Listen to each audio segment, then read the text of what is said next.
Dweck. I'm a professor of psychology at Stanford.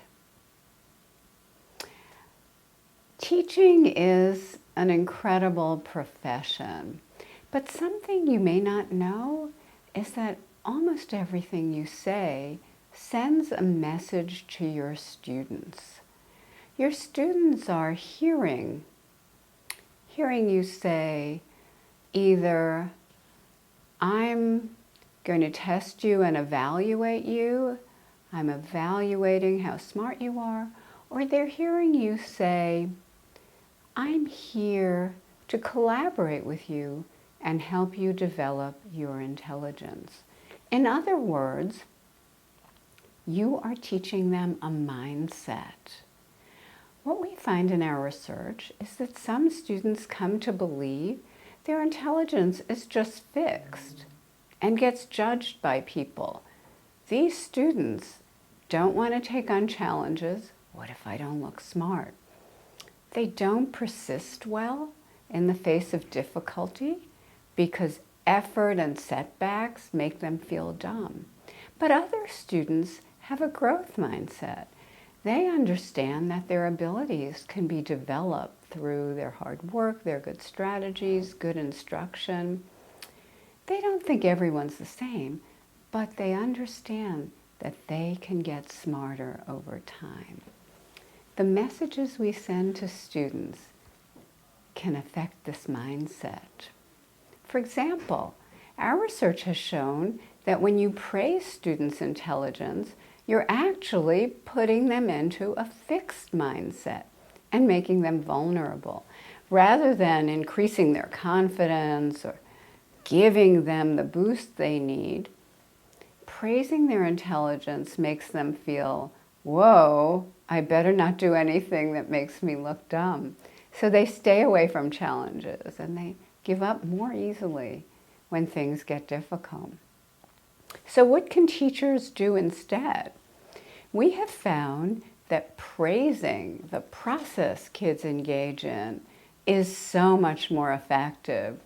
Praising their hard work, their strategies, their focus, their progress keeps them focused on learning and helps them be more hardy in the face of obstacles.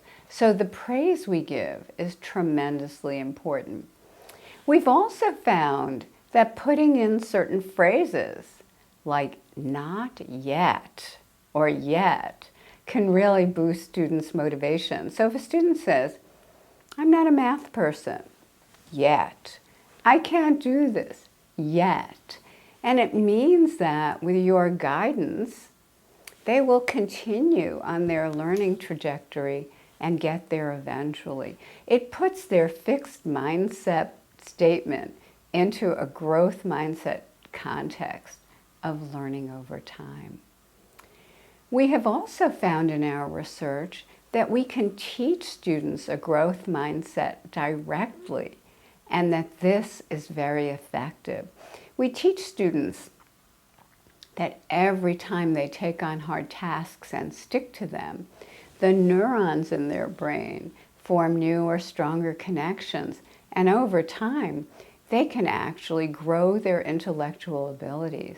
Kids are thrilled by this message. We back it up with neuroscience. We show them how to apply it to their schoolwork. What we have found is that by teaching a growth mindset, we are transforming the meaning of effort and difficulty for students. In a fixed mindset, students tell us effort and difficulty make them feel dumb.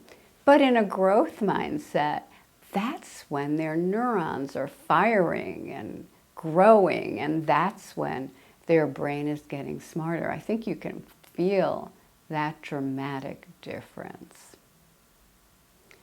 Many classrooms now, many schools, are being based on growth mindset principles.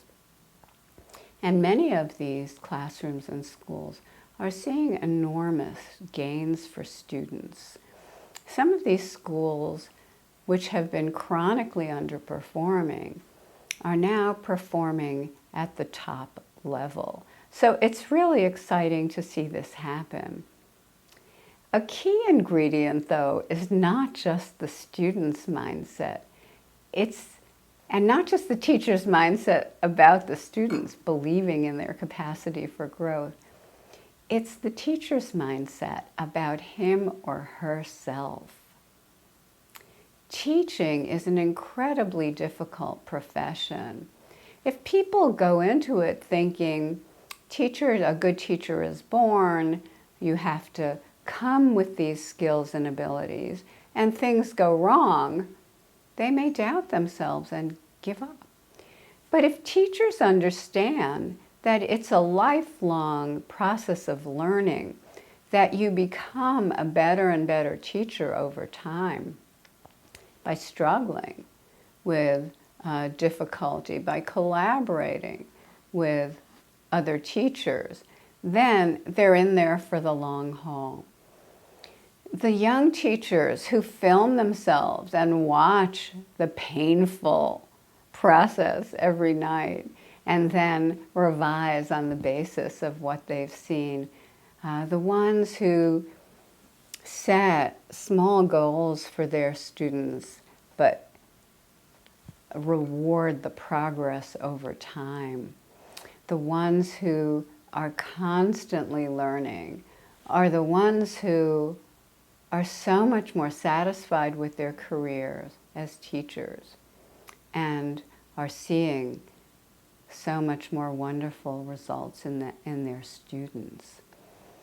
Those teachers, rather than saying, this student is the bane of my existence, or, oh, the class would be so great without these few students, they see those difficult students as the ones that will teach them, as teachers, new strategies will help them understand learning better. In fact, I think the hallmark of a great teacher, a growth mindset teacher, is the belief that every student has something to teach me. So, the students need a growth mindset. We need a growth mindset about our students.